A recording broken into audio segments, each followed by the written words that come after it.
Good morning student.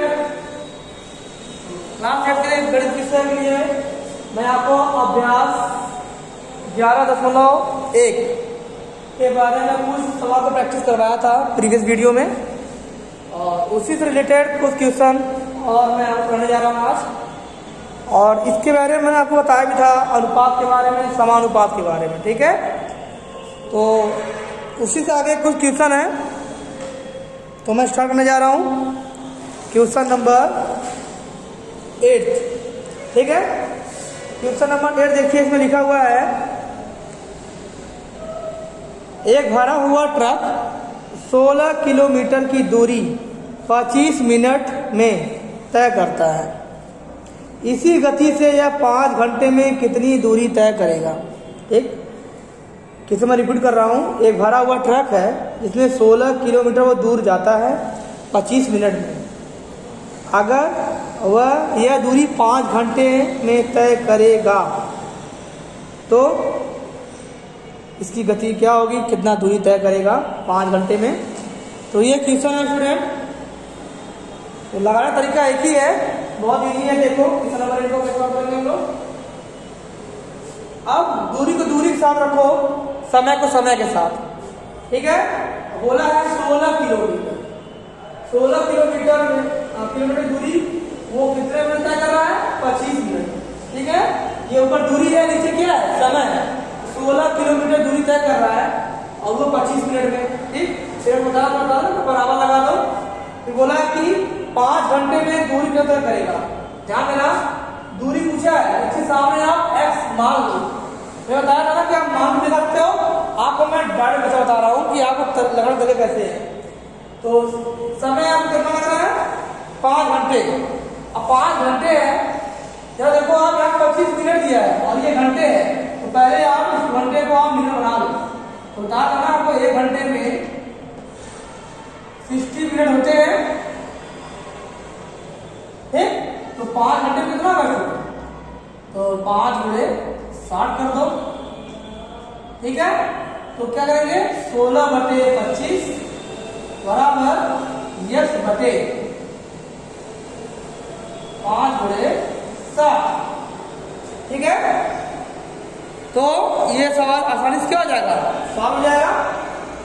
तो आप इसके ऊपर ले जाओ, तो 16 गुणे 5 गुणे 60 बटे क्या 25, यस यहाँ पर रहने दो, ओके।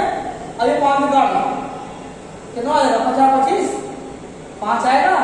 अभी से काटो कितना आएगा, 12 और 16 का मल्टीप्लाई, ठीक। 12 और 16 का मल्टीप्लाई करोगे तो आई थिंक इसका आंसर 192 आएगा, ठीक। 192 क्या हो जाएगा आंसर, ठीक है। अब देखते हैं क्वेश्चन नेक्स्ट क्या है। सेम तरीके से मैं बताऊंगा। क्वेश्चन नंबर 10 है, 9 एकदम सेम टू इसी तरह लगा लेना आप लोग। क्वेश्चन नंबर 10 देखो, आगम 5 किलोमीटर प्रति घंटा की समान दर से चलता है। 2 घंटा 24 मिनट में वो कितना दूरी तय करेगा।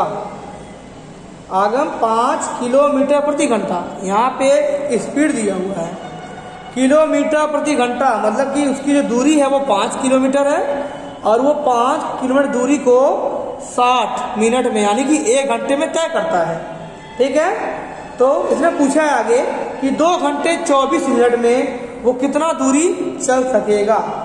तो सवाल सेम आपको ऐसे ही लगाना है, प्रोसेस चेंज मत करो, ठीक है। तो इसी तरीके से लगाओ। तो फिर बोला कि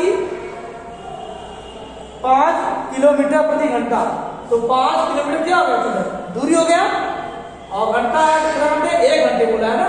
तो 1 घंटे में कितने सेकंड होते हैं, मिनट होते हैं, 60 मिनट होते हैं, ठीक। तो ये 5 किलोमीटर की दूरी 60 मिनट में तय करेगा, ठीक स्टूडेंट। अब देखो नेक्स्ट, इसमें आगे क्या बोला है कि 2 घंटे 24 मिनट का दूरी तय करेगा। दूरी कौन, एक वाला दूरी निकालना है और समय कम किया है 2 घंटे। 2 घंटे मतलब कितना हो गया, 120 मिनट ना, क्योंकि 1 घंटे में 60 मिनट, 2 घंटे में 120 मिनट।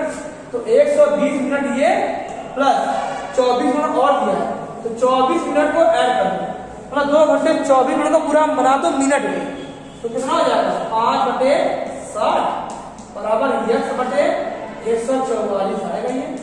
ठीक है, अब एक्सटर्नल मल्टीप्लाई करो 5 में, तो लिखो 5 गुणे 144 बटे 60 इंटू उतार लो, यहाँ x रहने दो। ठीक है, अब काटो तो ये कट जाएगा 12 पंजे 7, 12 आएगा काटोगे, अब 12 बराबर में 144, तो ये 12 किलोमीटर दूरी तय करेगा स्टूडेंट। ये था आपका क्वेश्चन नंबर 10। देखते हैं नेक्स्ट क्वेश्चन। तो स्टूडेंट नेक्स्ट क्वेश्चन है क्वेश्चन नंबर 11। ठीक है, 11वां क्वेश्चन क्या है, थर्ड के पोर्शन स्टूडेंट आप देखते रहो, मैं इसका आंसर बताते जाऊंगा। ठीक है, बात करते हैं क्वेश्चन नंबर 11 की। देखिए आप, निम्न में से कौन अनुक्रमानुपाती संबंध दर्शाता है। अनुक्रमानुपाती मतलब होता है कि स्टूडेंट अगर कोई आप प्रोपोर्शनल वैल्यू दिखा रहे हो, मान लो x और y है, अगर x y के अनुक्रमानुपाती है, अगर x में कोई वैल्यू इंक्रीज होती है तो y भी क्या हो जाएगा, इंक्रीज हो जाएगा, मतलब दोनों डायरेक्टली प्रोपोर्शनल है। अगर एक में कोई थोड़ा भी चेंजेस आता है, दूसरी वैल्यू क्या होती है, परिवर्तित हो जाती है, क्योंकि दोनों अनुक्रमानुपाती होते हैं, समानुपाती होते हैं, समान अनुपात में होते हैं ना, इसलिए। ठीक, क्वेश्चन नंबर फर्स्ट देखो, एक बच्चे की ऊंचाई x और उसका भार y जैसे ही वह बड़ा होता है, तो वो बोल रहा है कि क्या ये अनुक्रमानुपाती संबंध को दर्शा रहा है कि नहीं। तो इसका आंसर होगा हाँ, ये दर्शाता है। क्यों, क्योंकि स्टूडेंट पहले मैं बता रहा हूँ कि पहला का जो आंसर है वो दर्शाएगा, आप निशान लगा लो सही का। ठीक है, क्यों स्टूडेंट, तो जाहिर सी बात है कि ऊंचाई, बच्चे की ऊंचाई जैसे जैसे बढ़ेगी तो उसके जो मतलब की बॉडी है तो उसका ग्रोथ करेगा, तो जाहिर बात उसका भार भी तो बढ़ेगा। ठीक, यानी कि अगर ऊंचाई में इंक्रीमेंट हो रहा है, वो लगातार बढ़ रहा है, उसका भार भी क्या होगा, बढ़ता रहेगा, यानी दोनों समान अनुपात में बढ़ते रहेंगे। ठीक है, क्वेश्चन नंबर 2, यात्रा की दूरी x और लिया गया समय y तो कोई भी समान गति में नहीं चल रही है। देखो तो पहली बात है कि जब कोई भी दूरी तय किया जाता है तो वो समय के बारे में हमें डिफाइन हम जरूर करते हैं वहाँ पे, क्योंकि अगर स्पीड की बात करें तो आप जानते हो 4 बराबर दूरी बटा समय, तो दूरी और समय यही तो अनुपात को हम 4 कहते हैं। तो ये क्या है, एक संबंध को दर्शा रहा है कि नहीं दर्शा रहा है, तो दर्शा रहा है, तो ये भी क्या होगा, आपका आंसर होगा सही का होगा यहाँ से। ठीक है, तीसरा देखो स्टूडेंट, लिखा है कि एक मजदूर का वेतन x और काम के घंटों की संख्या y है। नॉर्मल सी बात है कि कोई भी मजदूर काम करता है तो वो समय के हिसाब से तो पैसा लेता है, चाहे वो समय दिन में हो चाहे घंटे में हो। भाई आप उसको वेतन दे रहे हो तो समय के हिसाब से दोगे, यानी कि जितना वो समय लेगा उतना उसका पैसा बनेगा, तो इन दोनों का अनुपात भी क्या होगा, समान होगा। तो इसका आंसर भी क्या होगा, बिल्कुल सही होगा, ये भी समान अनुपात को दर्शा रहा है। स्टूडेंट देखते हैं नेक्स्ट है, छात्रों की संख्या x और उनके द्वारा भुगतान की गई फीस y है, क्या ये अनुपात को दर्शाता है कि नहीं। छात्र की संख्या x है और भुगतान की गई फीस y है, तो ये अनुपात समान नहीं है। क्यों, क्योंकि अगर एक क्लास में 60 बच्चे हैं तो क्या वो पैसे 60 बच्चे समान रूप से, मतलब कि सब बच्चों का फीस तो इक्वल तो है, वो डिपेंड करता है कि इनकी संख्या कितनी है। ठीक है ना, ऐसा नहीं जितने संख्या उतने ही फीस है, ऐसा तो है नहीं, तो इन बात को दर्शा नहीं पा रहा सही से। ठीक है, तो ये नहीं होगा। अब देखो क्वेश्चन नंबर 5 है, दिया हुआ है बरसात के दिनों की संख्या, उन दिनों की हुई वर्षा की मात्रा। अब बरसात की संख्या को आप कैसे काउंट कर सकते हो, क्योंकि ये मतलब कि ये निश्चित नहीं है, ये वर्षा आप काउंट कैसे कर सकते हो, वो चाहे जब बरसता है उसमें कोई टाइम ड्यूरेशन नहीं होता है। ठीक है, तो ये अनुपात बिल्कुल सही नहीं है, कितने दिन तक बरसेगा इसका कोई टाइम फिक्स नहीं है, ये सब अनिश्चितता है ना, ये तो अपने हिसाब से मौसम के हिसाब से होते हैं, ये कोई टाइम टू टाइम नहीं बरसते हैं। ठीक है, तो ये भी इसको सही में नहीं दर्शा रहा है, तो ये इसका हो गया क्वेश्चन नंबर 11 का स्टूडेंट, तो मैंने बता दिया आपको। क्वेश्चन नंबर 12 देखो, आपको दिख रहा होगा यहाँ पे एक तालिका दिया हुआ है और उनमें x और y का हमें अनुपातिक संबंध बताना है, वही x और y का अनुपातिक संबंध को डिफाइन करना है। अब आपको जो यहाँ खाली स्थान दिख रहा है, इस खाली स्थान को आपको यहाँ भरना है। ठीक स्टूडेंट, अब खाली स्थान को भरने के लिए क्या करेंगे हम लोग, तो पहले तो यहाँ हिंट कर रखा है, देखो यहाँ हिंट कर रखा है, तो ये हिंट के हेल्प से आप इसको आसानी से भर सकते हो। ठीक है, स्टार्ट करते हैं कि यहाँ कैसे भराएगा। देखो जरा, ये ऊपर संख्या x को दर्शा रहा है, नीचे संख्या को y से दर्शाया जा रहा है और x और y का अनुपात समान है। अगर आप देखना चाहो तो आप देखो कि 4 भाग क्या है यहाँ पे 8, 4 दूनी 8, तो 60 दूनी कितना होगा 120। आप ऐसे कर सकते हो, अनुपात समान होना चाहिए। तो मैंने क्या कहा स्टूडेंट, अगर बात करें तो यहाँ पे 4 दूनी 8 था, यहाँ 60 दूनी 120, ठीक, 4 तिहाई 12, तो 60 तिहाई 180। और यहाँ तक का कॉन्सेप्ट क्लियर हुआ नहीं हुआ, तो यहाँ पे कितना बना स्टूडेंट 120। अब आगे चलते हैं। अब देखो आगे जो संख्या था, अभी ये जो संख्या था वो इवन संख्या था, इसे बोलते हैं सम संख्या था, तो 2 के पहाड़ तक बढ़ जा रहा था। लेकिन ये विषम आ गया, देखो ये सम है लेकिन 5 रखा है, 5 5 15 5 20 50 25, तो 5 के रेशियो में है ना, ये हमें 5 के रेशियो में है, तो 5 5 से लगातार क्या हो रहा है, इंक्रीमेंट हो रहा है, ठीक है। 15 है तो 15 का निकाल लीजिए।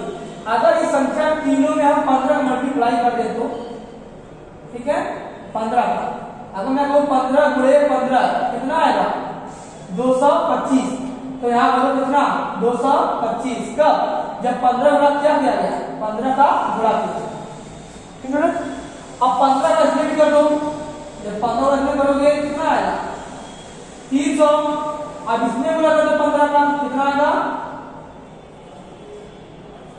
375, यानी कि इन दोनों का रेशियो क्या आएगा, एक समान आएगा स्टूडेंट, क्या आएगा एक समान, मतलब कि 15 15 में 225, 15 20 में 300, 15 75 में 375।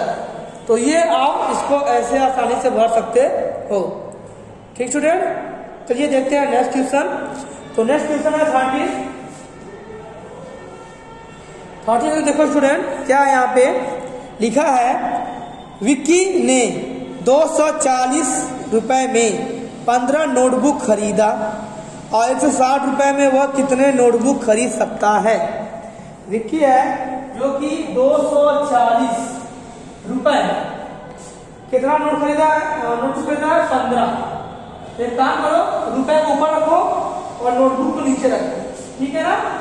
तो 240 नोटबुक को उसने रुपए में 15 नोटबुक खरीदा, तो 160 रुपए में, मतलब कि रुपए को रुपए को रखना, तो 160 रुपए में वो कितना नोटबुक खरीद सकता है।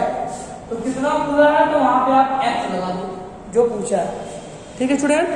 एक्स लगाओगे, आप जो करना साफ करो, कैसे करोगे आप लोग, एक काम करो 0 से 0 काट दो, ठीक है। कितना है स्टूडेंट 24/15 बराबर 16/10। अब एक काम करो, यहाँ पे आप यस को ऊपर ले जाओ, नहीं तो यहाँ डायरेक्ट काट दे, कोई दिक्कत नहीं है। तो काम करो यहाँ काट दो, 8 दूनी 16 हो गया, 8 3 24। समझ आओ ना आप लोग, मुझे लग रहा है कि समझ जाते हैं आपको। तो यहाँ पे हो जाएगा 8 दूनी 16, 8 3 24।